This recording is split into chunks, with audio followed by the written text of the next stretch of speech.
Oh. Yeah. Sounds like a relaxing time. It's straight ahead, but it's not really true. No, not at all. Not at all. How are you, friend? Tommy, I will be dead honest with you. I always love Memorial Day weekend. Obviously, hats off to what that holiday really is and why we celebrate it. But I can certainly tell you, looking back on the weekend, I over barbecued, Tommy. What? I burned myself out.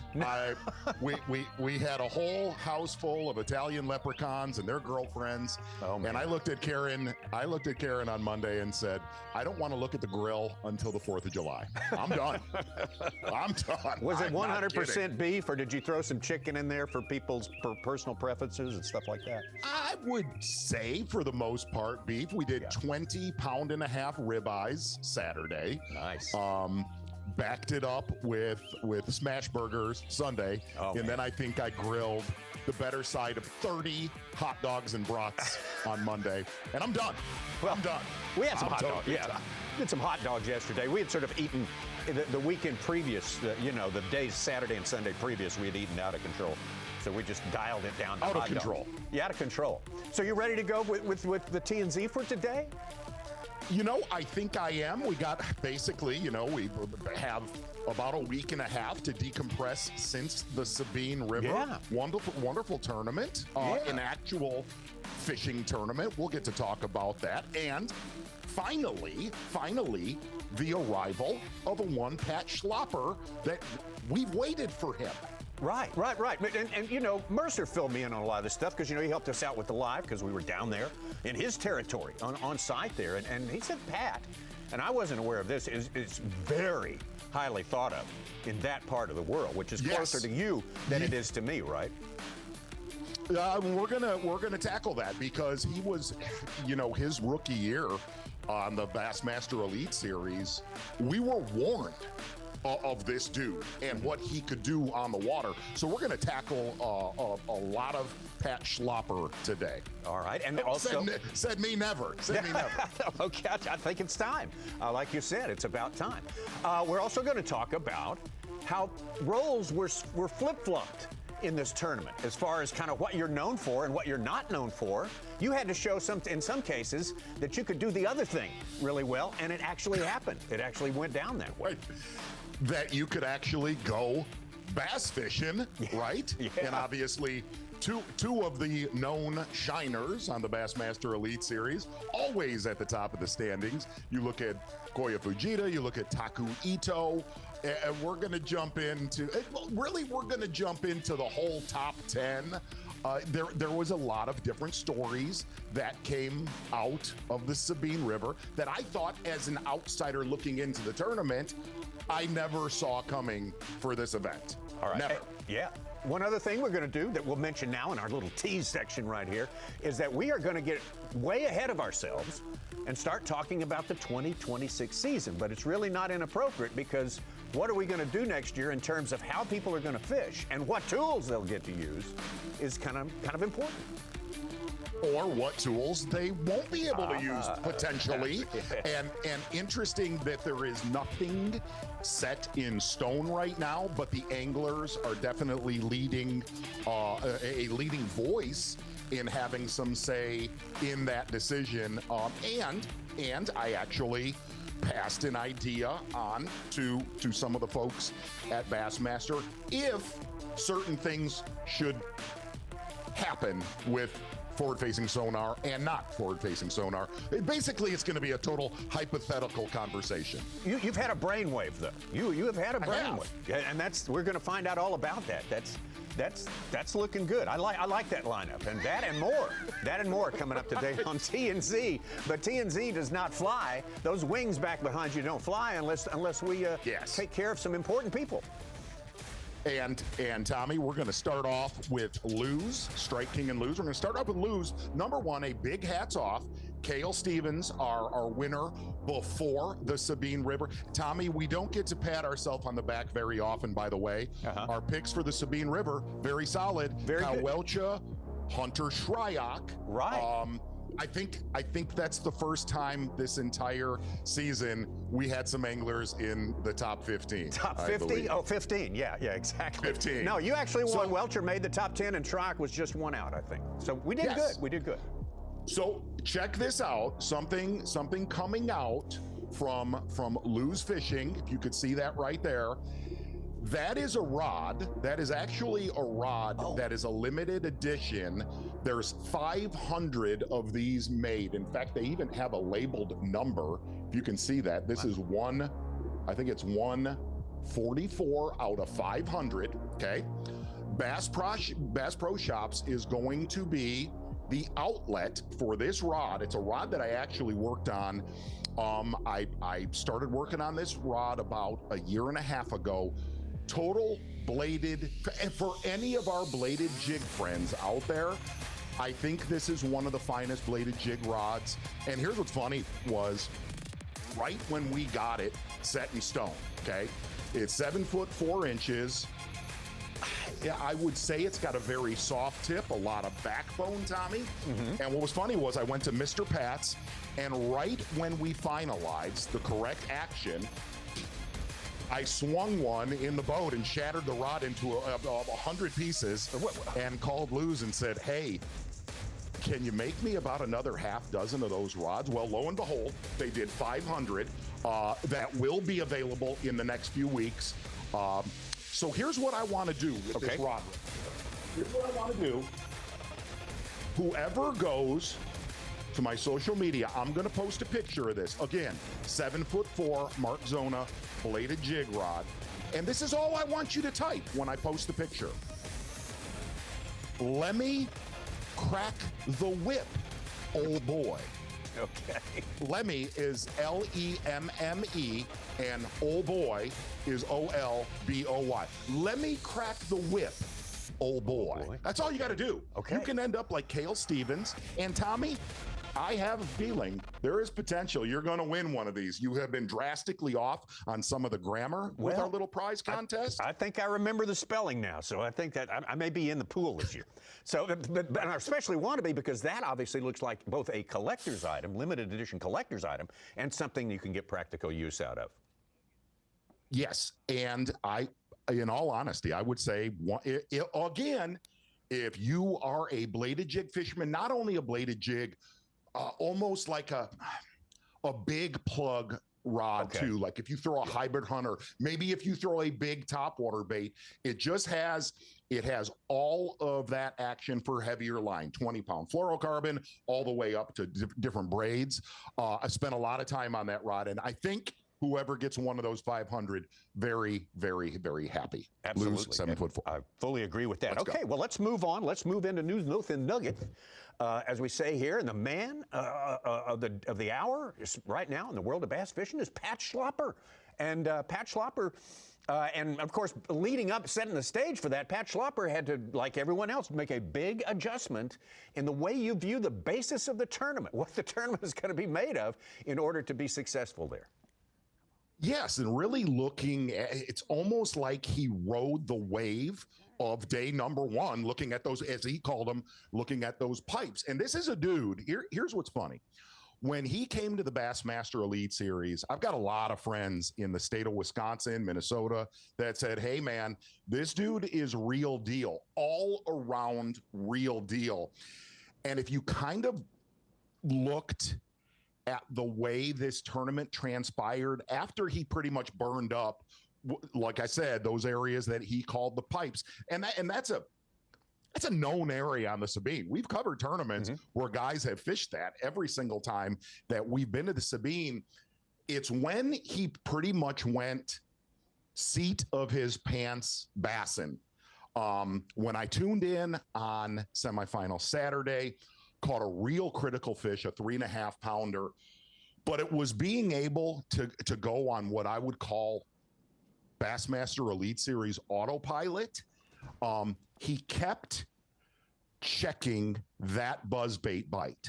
Okay. Yeah. That buzzbait bite that he mauled him on the fourth day, mauled him relative terms. Well, yeah. Everything's relative now. Yeah. When he finally got that to fire, I kept listening to his commentary, and he said, I really believe a lot of the anglers that were fishing a lot of areas that were getting hammered, his commentary was those guys are just fishing too slow.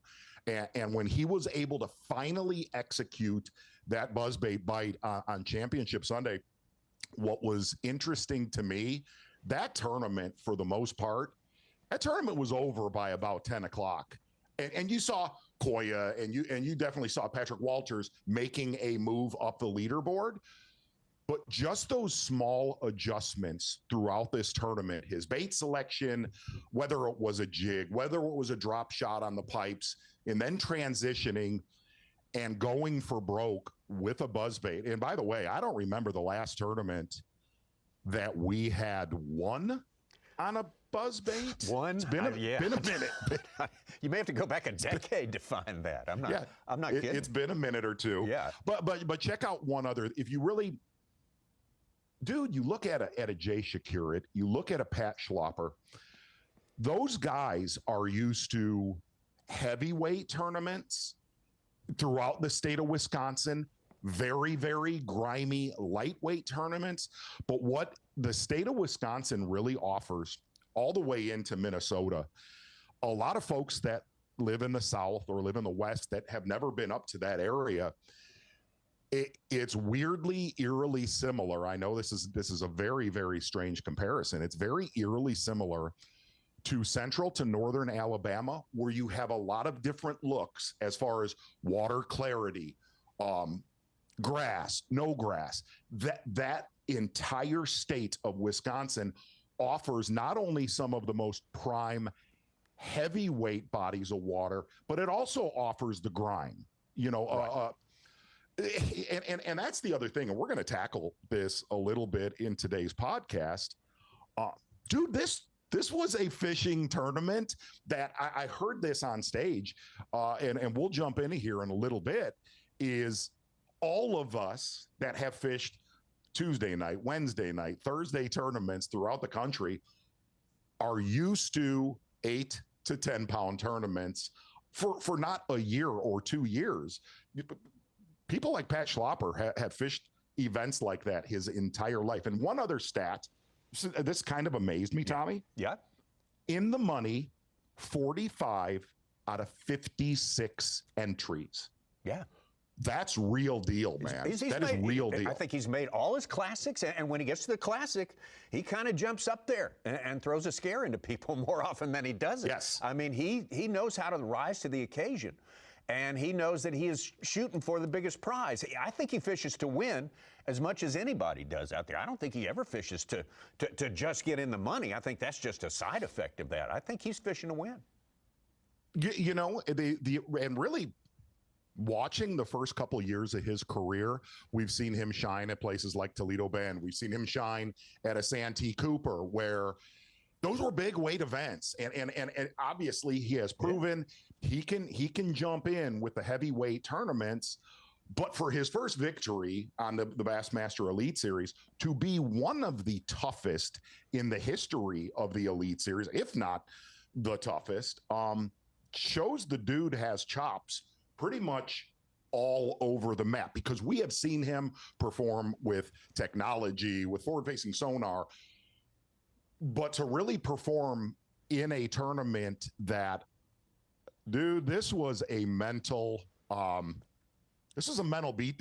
all the way from whoever took last place in this tournament to whoever won it to stay. I remember hearing Mehdi Wong after one of the weigh-ins and said one of the biggest keys to a tournament like this is just staying positive, because every way we are wired as a fisherman, a tournament fisherman, is to get on yourself when you're not getting a lot of bites.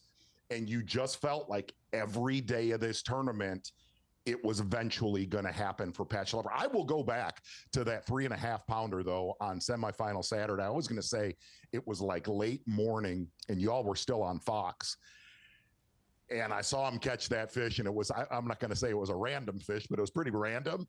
And I was like, this dude can't be stopped this week. Things are just happening that make no sense. We didn't know it was that big. He said, I think it went in as a 2.5, but it turned out to be a 3. Was not. He said, just put it in as a freaking big one. That's what he said.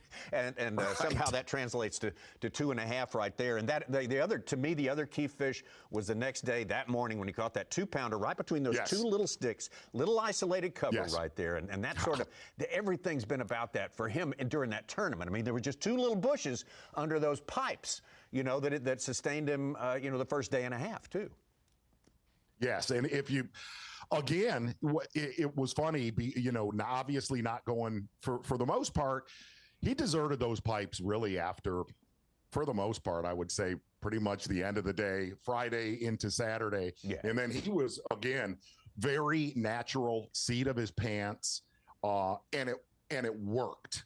That's the biggest thing. And another thing that worked in this tournament is a huge hats off to Koya Fujita and Taku Ito. We've seen Taku do good on the Sabine River, and does it set up for the wheelhouse of Taku or Koya? No. Watching how they both fished in this tournament, a little bit unorthodox for Koya, pitching, basically shallow water with a spinning rod. That's actually kind of a northern thing. I know a lot of buddies that do that stuff. But here, Tommy, I'm going to throw you something on these 2 anglers. Would you have ever thought that Koya Fujita and Taku Ito were going to outperform Lee Livesey, Greg Hackney, and Jason Christie on the Sabine River? Ever? No. I mean, that's not their thing. It's not what they're known for. But you watch it particularly. We were watching Koya pretty closely there, and man, he was doing all the Bill Lowen stuff. He may have had a spinner rod some of the time, but I mean, he was like pitching over a flat bottom boat with a mud motor on it and catching them up next to an abutment there. It was just that kind of stuff. He's got a great imagination. He doesn't live his life on a screen, obviously. No, and that was one of the things that Taku, of all people, I've talked to you about this, off camera a lot, and Taku was one of the anglers that gave me a big heads up, and he said, listen, this Koya Fujita is scary, scary, scary good in all realms of bass fishing. And I know this is going to date me and you when I say this. If you watched how Koya picked apart with a spinning rod, it was eerily similar to Woo Dave's back in the day, James River, Potomac River style fishing with a spinning rod. And it was, hey man, it was borderline perfection. And now here's the one other glaring thing in the top 10 for this tournament. We talk about 2 of the known shiners that did good in this event. There was no rookies in our top 10. I think Easton Fothergill, I believe, was the only true rookie in the top 10. 20 of this. Top 20. Yes, he did not make the top 10 of this tournament. Yeah, that's right. It was different. It was a different deal then. We had, of course, as you say, punching Taku. Taku said, these people trying to catch him outside the grass line are crazy. I'm punching my way. I'm punching above my weight class here. And he did. We really put on a show.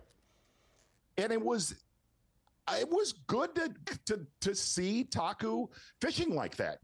I've been lucky enough to spend a lot of time in the boat with Taku. And when he's not entrenched in whatever, he's like the modern day Charlie Hartley. He just wants to fish tournaments. Doesn't matter if it's an elite series, a Wednesday night, whatever it is. But when Taku is not preparing for a tournament, he is learning, and you're seeing a work in progress. I heard him, and I've seen social media posts that Jordan Lee is his mentor, is his shallow water. Taught him how to punch. Mentor. Yeah. Taught him how to punch. Yeah, exactly. Yeah, that's. Well, and I guess what we have to talk about a little bit is the people have spoken. Some of them anyway. So we want to see a real fishing tournament. We don't want to see them turn on the automatic fish catching machine. We want to see them do it the old style. Well, we got that this time. we got that. And, here's what's funny about, I remember that fish catch right there in this tournament. That's like a 9-pounder elsewhere. Right. But it was good. Look, it was, and we're gonna talk about, after first flight, last flight. Is it good to go to places like this? Yeah. But here's to actually have, for the most part, a all around bass fishing tournament. It's all relative, whether you catch 190 pounds on Lake Fork the week prior. Every single time we go to the Sabine River, it's almost impossible to predict the winner going into to Championship Sunday. And that's the very unique thing about the Sabine River, is every time that we've been there, that we've covered tournaments together, or this tournament right here, it goes down to the wire for the most part. And we got to see that in old school. I mean, to look at how they caught them throughout this tournament, it was nice to actually have a fishing tournament instead of looking at somebody's back for 8 hours a day. Yeah. And one thing I would add in there, I said we were looking at Kyoya because Kyoya was supremely disappointed to not win the week before at Lake Fork. Yes. He was having trouble dealing with it behind the stage there. And most people think he ran out of gas. I rode to the tournament with Jake Latondras, who was in his boat with him during that final day. And he says, no, it was the wind. It was the wind. He did not allow him. It was too windy for him to use his sonar. He said Kyoya would make me stand. He would turn around and make me stand in a specific spot in the boat so that it would be level. He has to have it level in order for it to work perfect. I thought that was kind of fascinating. Now, almost to the point of asking him to put his change in the other pocket so everything would be level enough there. But watching him here, I don't get the sense that he was that disappointed this time around, because, he had given it a great shot.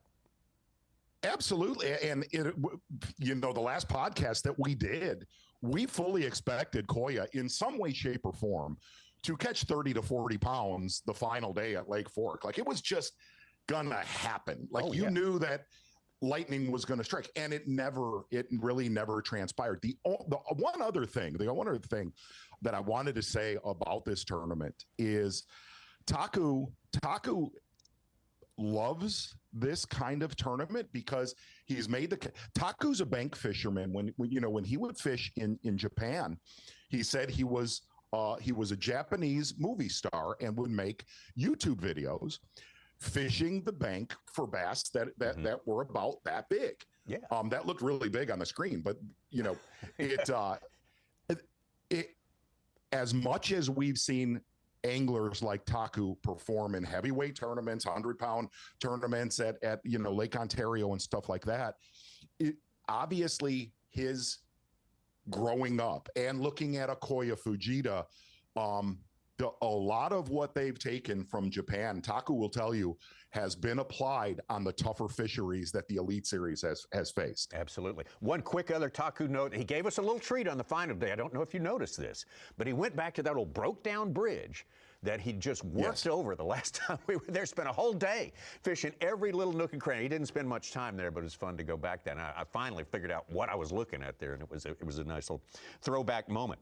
Well, I guess we're going to get into the flights. We're going to do the first flight and last flight.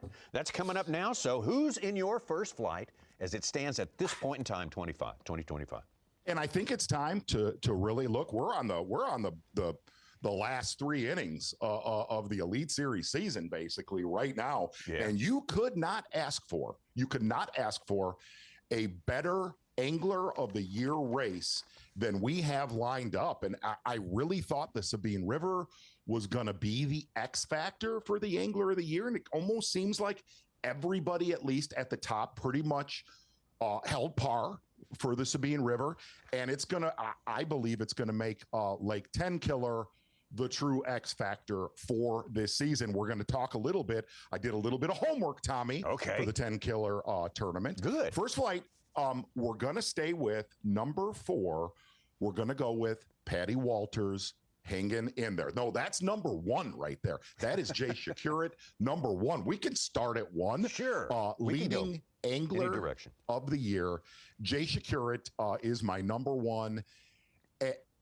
It's weird, but I think what did Shakurat end up in this tournament? He was 25th place, and it almost seems like it was a failure for the season that Jay Shakurat is having. He drove the car off the cliff, didn't he? Yeah. To 25th place, if that's going to be your grimy one. I think a lot of the water conditions, water quality is going to have a lot to do with if you'll see Jay Shakurat shine on Tenkiller. Number two, holding steady, Carissa, number two. Yep.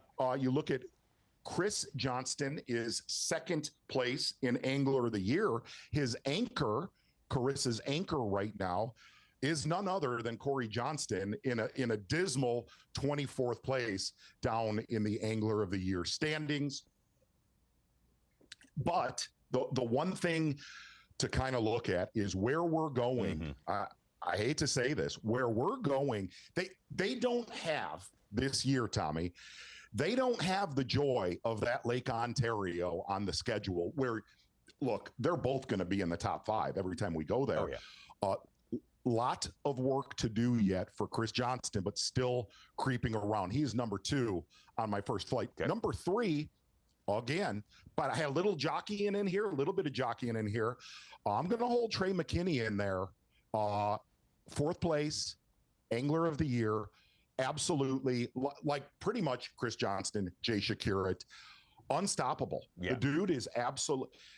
If he would have not had that embarrassment of the St. John's River, he's dominating Angler of the Year yet again. Yeah. Yet again, Trey McKinney, also a huge tournament on Lake Fork. Number four, quietly, still in first flight, Patty Walters. I did not see a second place finish coming for Patrick Walters, but just kept pounding throughout the Sabine River event.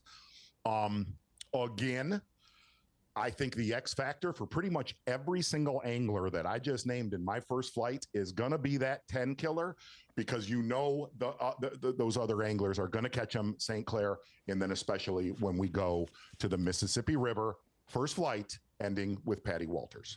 Great. Good foursome right there. I don't think anybody would disagree with that. I will offer as a counterpoint who I'm looking at as just sort of being the top performers in certain dimensions here. And I'm going to go with, I think I'll go with Kyoya Fujita. Kyoya is the king of Texas. I mean, he has absolutely been. You look at the past year and a half, he's the king of Texas. He's been fourth. Yeah, third at Sabine, fourth at Fork this year, 17th at the Classic. He was first at Toledo Bend last year. And, man, you know, it's just incredible. His record in Texas, who saw that coming? He's third in Angler of the Year. He is right there. He is fit to join, and I think he's got a future ahead of him for the last three events of the year. Is his Achilles heel? Is it Florida? Well, I guess it is. Yeah. If you kind of look at the last 2 years, if he's going to spend time vacationing and doing a little practicing, I think if he cracks the code of Florida, I've made the comment last season. I think it was after that dominant performance on Toledo Bend. If he shapes up in Florida, he's pretty much unstoppable. Yeah, he needs to set up in the Harris chain this winter. That is for sure. The other guy is Bill Lowen. I mean, I put Bill Lowen in there too. He has had an incredible run. He has not missed a cut this year. It's just incredible. 20th, 24th place, 48th place, 43rd, 27th, and he started the run with a win down there on the St. John's River. He is Bill is seventh in the Angler of the Year title, doing none of that other stuff that the guys above him are doing, just doing it his way, and that you have to admire. That's inspirational. Boy, you almost ask yourself, was last year just up in Bill's head? In all honesty, how he did last year. I made a comment the very first podcast, and obviously I was very wrong on this. I thought this season really set up for a Jason Christie, really set up for a Greg Hackney, and lo and behold, it's been Bill Lowen for the most part, like you said, has done it his way. Mentally, he has been the positive mental attitude of the Bassmaster Elite Series season. Bill Absolutely. He's one of the original guys, too. I mean, he's been all the years at the Bassmaster Elite Series. For that, he gets some points as well. So those are my two. Okay. All right. Last flight. There's the question. Depressing. Yep. And here's the thing, Tommy. Last flight has not jockeyed around a little bit. For the most part. Yeah, I don't have a Hank Cherry this week. I don't have a Greg Hackney. They were barely out of last flight. Number 4, and it's fair to say, I made the comment the last podcast. We can use his expertise at Loudon and Tellico. Gussie, 86th place Angler of the Year standings right now, going to where he has 2 victories. One Bassmaster Classic, and then an Elite Series win. Boy, a little bit worried about Gussie, Tommy Sanders. To dig out of 86th place with only 3 tournaments left is going to be very, very tough. From there, very consistent. The Zell Dangerous one. 93rd place in Angler of the Year. And it's almost like the wheels somewhat came off at the Classic. Yeah. And then, boy, you felt like the weight of the world was on Zaldane going to the Lake Fork event. If there was a tournament that he should, but we have seen him catch him at Lake Tenkiller. He has been a hammer there. The tournament that Carl won. Yeah. Yes. I really believed Zaldane had a very good opportunity to notch that win at Tenkiller. Granted, it's going to be a little bit different time of year. Number 3, Chris Zaldane. Okay. Number 2, consistently number 2. At least he's not number 1 anymore. 90th place, 98th place in Angler of the Year standings. Cannot explain it. Matty Robertson. And it almost seems like little Matty Robertson, every time he's in an open, he's catching them. But every time he's been in an Elite Series tournament, it has not gone right. It has not gone right for Matty Robertson. And again, all of these anglers that we're naming, the reason why they're on our list, because it's almost, you can't even explain why they're there. They're just having one of those seasons. You're going to see it. We've seen it with pretty much every angler on the Bassmaster Elite Series, where they have a season that you cannot explain. Second place, Matty Robertson. Number 1, Steve Kennedy. Where is Steve Kennedy anymore? Steve Kennedy is ahead of 2 anglers in the Angler of the Year standings, Matt Herron and Scott Martin. The only 2 anglers that Steve Kennedy is in front of in the Angler of the Year standings. He's last place because those other 2 are not competing. Right. He is last place.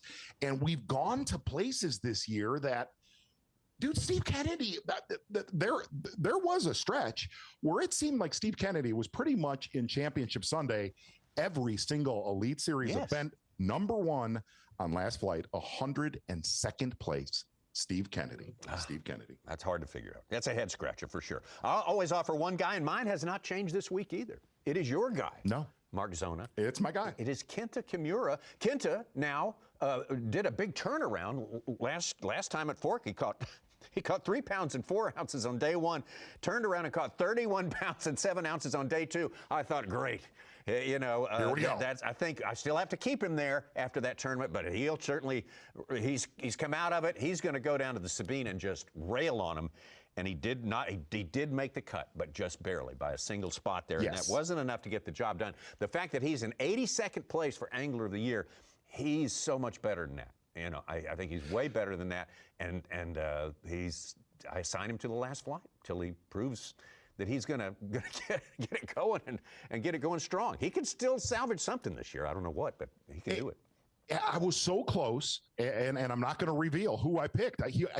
I was so close to picking Kenta to win on Tenkiller, and then I looked at where he's at in the standings. I'm like, I can't do that. I just can't bring myself to do that. But I did. I threw an outlier out there for Tenkiller. We'll get to those picks in a little bit. Okay. But All right. Kenta Kimura, the whole list makes absolutely no sense. Okay. The whole list of last flight makes no sense. No, of course, it never does. That's why it's the last flight.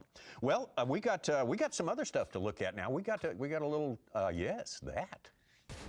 Tommy, this is what's called a hybrid hunter, introduced to me from a friend down in Texas. A lot of folks know him, Todd Castledine. A hybrid hunter, okay? You look at that and you say, well, that's a neat little crankbait. It is not a crankbait. It is not a crankbait. Basically, whether you're square billing or throwing an XD series, you're digging into the bottom.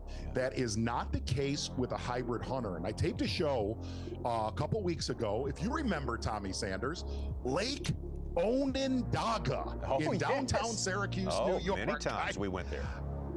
Yes, I stopped at Onondaga, and I will tell you what's interesting about this plug, okay?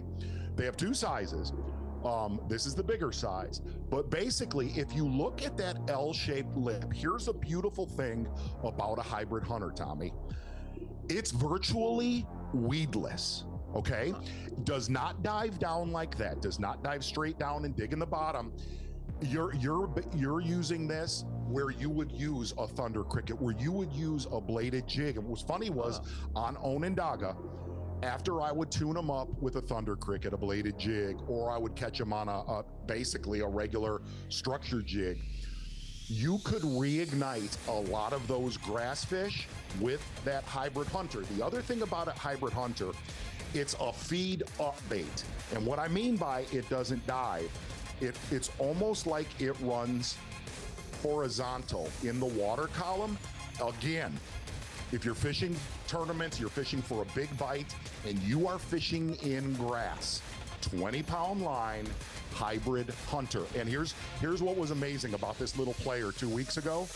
When those schools would die off, hybrid hunter would reignite them and get them started back up. If you fish in grass lakes, fish a hybrid hunter. That's great. I've never seen one of those before. Never even heard of such a thing. That's a kind of a move forward. All right. Now it's time for, now wait for it. Oh, yeah. This is a very important segment here because we asked. What's the deal? Yeah, what's the deal? And what is the deal? What is the deal? The deal is 38 pounds and 12 ounces, I think, right? Can we talk about that today? That sucks. Well, it does. Of course it does. Sucks. Explain. And I thought about this.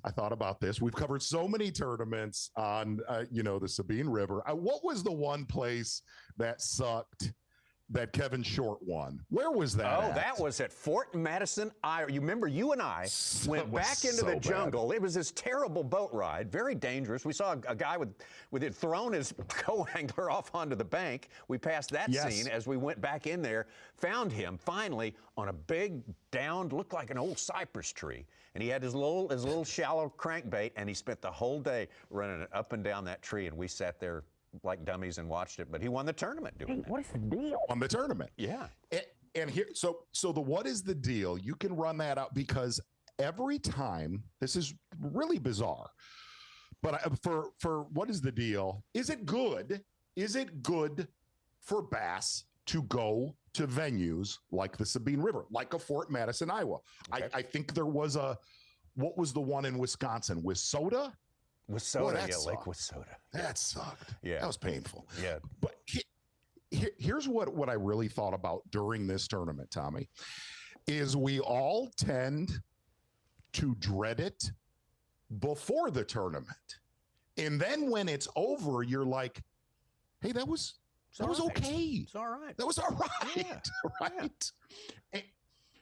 And the other, and I thought about this a lot for what's the deal, is of the most, and I heard you talk about this in your commentary on Fox, the tournaments that have been the toughest that we've covered always end up the most memorable of the entire season.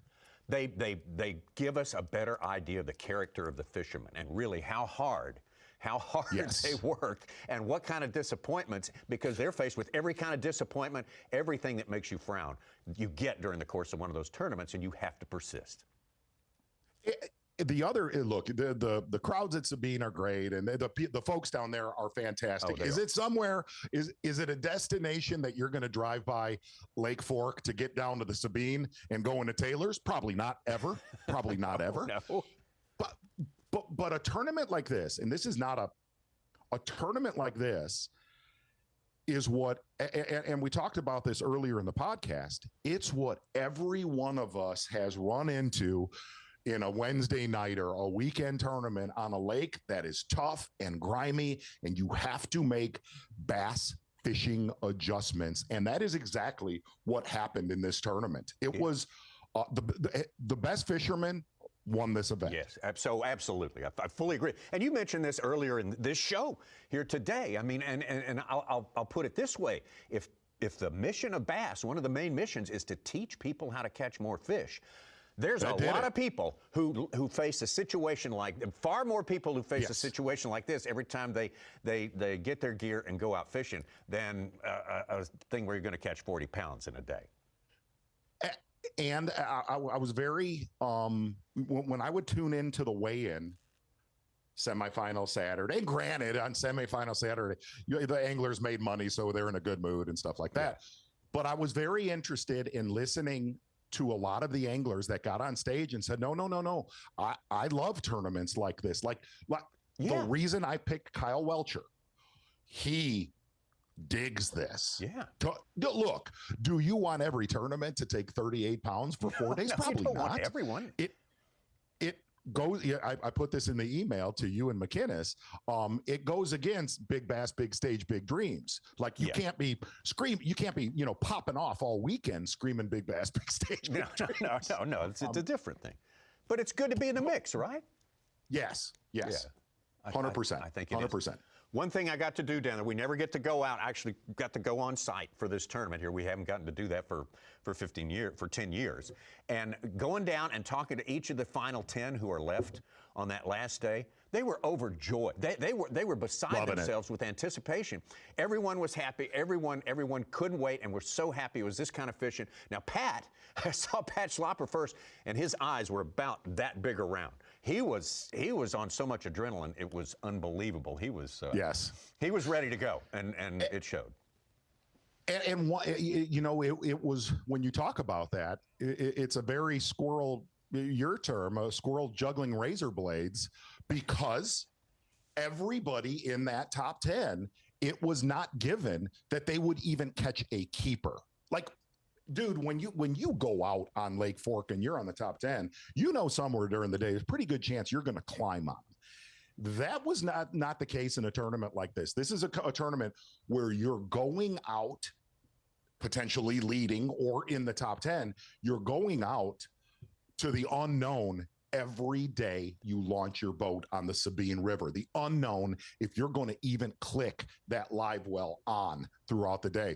And I heard you say that you got to look at and talk to Pat that morning. You could see when he got that first buzzbait bite, he's like, okay, let's get the ball rolling. Yeah, I think that was a big breakthrough moment as far as his controlling his emotions went. And yes, he's a great guy to watch. I got to say, Pat Schlapper is great for our show because he's boisterous, he's loud, he can get irritated. He shows all of his emotions and wears them on his sleeve. That's why he's good for Bassmaster Live. Let me give you something weird about Pat Schlapper. I mean, I've talked about this off camera. Tommy, the JM crew that covers Bassmaster Live, we're big NFL fans, right? Big. Yeah. Big into it. Pat Schlapper and frighteningly similar Caleb Kufal, but the very first time I talked to both of those anglers, I'm like, are you guys big Packers fans? Neither of them like football at all. That's weird. I knew that about Caleb. Really? That is weird. Both of them. Both of them do not like football. And I'm not going to lie, it fractured a little bit of the relationship building with both of those anglers. You can sign it. You threw them in the misfit pile immediately, didn't you? Yeah, a little bit you did. Okay. Well, that's interesting. Well, maybe people change. People change. Hey, we got another. Okay, with that, we got one more important corner to visit here before the final kiss off. And wait for it. Yeah, exactly.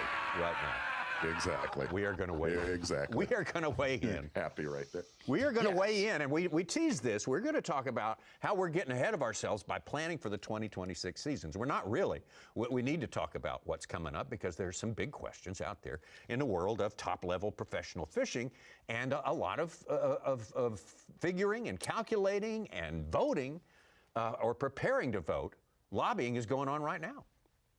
Yes, and so basically the Anglers Committee, I don't know, there's a proper name for the Anglers Committee. I believe it's John Cruz kind of heads up the Angler Committee. And you've heard a lot of, we should really probably be calling this misinformation corner, but the anglers definitely, the anglers definitely have more of a voice in this situation than I think a lot of the general public knows right now. Whether it's going to be no forward-facing sonar, whether it's going to be all forward-facing sonar like we're in currently, or one of the biggest rumors is it going to be like a 50-50 split? Okay. Sure. Yeah. From the word that we've got, it's at more of a 70-30. Where 70% of the tournaments you would be able to use forward facing and 30% not.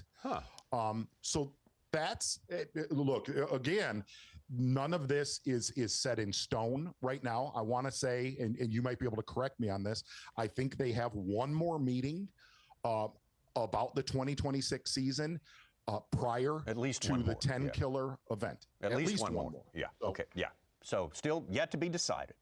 Yet to be decided. So, and let me just, before, I know you have another thing to explore here, but do you think everybody, I mean, there's always going to be, when something new comes out, there's going to be a divide and people who are againers and people who are for. Do you think maybe those edges are softened a little bit as the further we get into this? No, it's the same.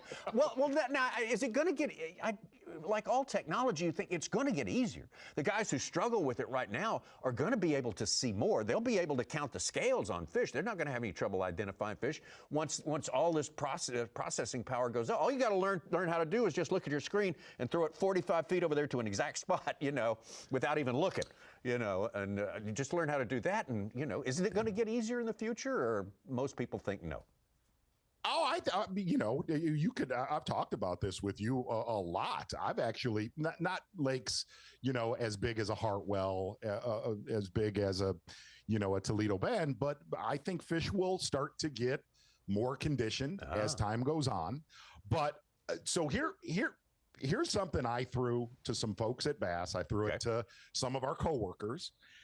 Okay, if they went 50-50 or 60-40 or 70-30, whatever it is, make an event out. Look, if they go that direction, I understand it, because you're trying to make one part of the anglers happy and then another group of the anglers happy. So you're kind of finding common ground. But to me, if you come up with that sort of a decision, okay, there has to be full transparency, full honesty to the anglers, to the viewers of Bassmaster Live, of how the lakes are picked to where you can use it or not use it. So my idea, as nutbag as this is almost turn it into a live, not almost, turn it into a live event to where, okay, you announce the schedule for 2026, okay? And then you come up with a way, almost like an NFL draft, if that makes any sense, because that was the NFL draft has turned basically a very, very boring situation into a pretty interesting deal when draft night goes down. I'm addicted to that.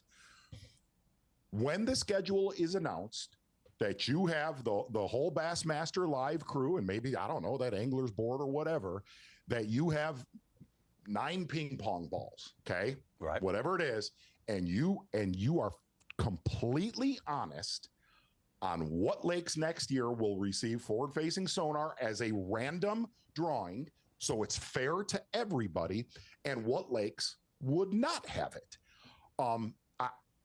I think that's, in my opinion, I think that's the fairest way look, you can look at a Hartwell or a Lanier all the way to a Lake Ontario and say, yeah, forward facing is going to shine in that. But what gives you the right to just pick that?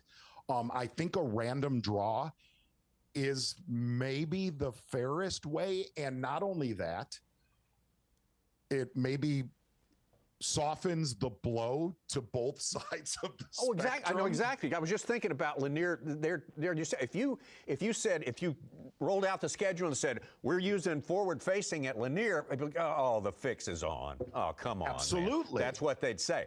But I like that idea because you're right. That takes any sort of premeditated matchup with gear and spots, and that's good. I love that. That's a great idea. And I'm not gonna lie, like when I presented that idea as what do I think that 2 years ago that idea sounds normal? No, but it sounds a little bit more normal in the world we live in now. But the other thing is, dude, obviously I covered this for a lot of years with you. That is something that I would tune into because you instantly create storylines of you picking who you think will shine in those tournaments. Every one of those tournaments will have a massive, more of a storyline on strategy than it would if we were all forward facing or all not forward facing. And I don't know, you hope, at least I do, you hope that there's some common ground down the line. Do I think, and this is a total different subject, but do I think B.A.S.S was right, wrong, or indifferent to go the direction that they went this year? I don't think it was a bad decision because it's still being monitored to this minute. Right. To this minute. Yeah. Look, I've heard all the BS that companies are involved in stuff like that. Yeah, to an extent, but do I think they dictate the direction that B.A.S.S is going? No. I do not. I do not believe that. No. So, That's true. I love well done you. That's a great idea. I think that's terrific. I don't know how entertaining the lottery show would be. We might have to figure out something for that. But it would be a great storyline, and that's what we're always looking for. For the fans, that would be the best. And for goodness sake, we've never been able to please everybody all the time. I think that would come closer to pleasing at least some people some of the time, which is the best we can ever hope for. We'll never please all the people all the time. Well, it's time to play. We have to please the people with some new products or some old favorites. So what do you got next? Old favorite, friendo. All right, okay. Strike King, it's that time of year up north. Strike King, half shell. Siren Color, our head coach, our chief in charge, is going to come and taste some of that hot apple pie here in the next week. Mike McInnes. Oh, really? He's going to that little Strike King half shell in that color, Tommy Sanders. Yeah. Here's basically how that bait originated. I had a guest on the show, and we saw a bunch of cruising fish on Lake Ontario, and I sliced a baby rodent in half, put it on a drop shot, and started pounding them. But that color right there, I went to Strike King. Basically, that color works for 30 days of the entire season. But here's the amazing thing about a Strike King half shell in that color. It is something like, and I've used this example, it's almost like a bull with a red cape. He's gonna charge it. He's gonna attack it. Strike King half shell, basically for every single smallmouth spawning lake for the next 30 days. All right. Yes. That sounds good. Yeah. I love that. I'm actually taking, this is no joke, I'm actually taking Mike McInnes and Mike's daughter, Elena, wants to catch a 5-pounder. That's my only job, Tommy. That's my only job. I'll tell Mike to load up on the half shells, make him feel like a winner. Yet again. There you go. Maybe he should try to win them and actually bring something on this How would trip. he do that? How might he do that? Okay. Let me crack the whip, old boy. Let me crack the whip, old boy. That's right. Okay. Talking about winners, we got a tournament coming up here. It's going to be June Oh, when is that going to be? June 12th through the 15th, the Lawrence Bassmaster Elite. Yes. At fantastic Lake Tenkiller. Hard to believe. It's been 2019 since we were there before. It seems like we were just there when Carl Jochimson won. That's the year we got half the guys, more than half the guys we cover now. How can that be? Yes. How can time go that fast? You got a winner that for really us? seems like I do. And look, the reason I picked this angler, I actually had this angler in my first flight at the beginning of the season. He has failed me miserably, but I'm going to keep riding the horse. The reason why I'm going to keep riding the horse, this angler is too dadgum good to not post a notch on the Bassmaster Elite Series. And he's just been in the middle of the pack. I'm going with, for no given reason, Dakota Hebert. All right. He's got to show up. He's got to show up. And here's the homework that I have done. It doesn't even look normal being 67th place in Angler of the Year standings. Dakota to me is one of the best fishermen in the country. Now, about a week ago, Tommy Sanders, okay, did a little bit of homework, talked to a young one, Jason Christie. I also talked to, not to be a horribly obnoxious name dropper, I was at a Bass Pro Shops opening last week and talked to a Jim Houston. Oh, you and the name lake dropper. has been high and muddy. High and muddy. Oh, okay. And muddy. All right. Okay. Which you'd say to yourself, wow, being high and muddy, I'm going to put some other anglers at the top of that list. But both of those anglers made the comment, that lake can really filter and clean itself quickly.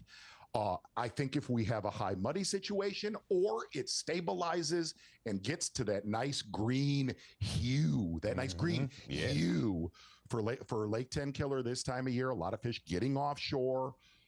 I'm going with Dakota Hebert for no other reason, but he has to show up this season.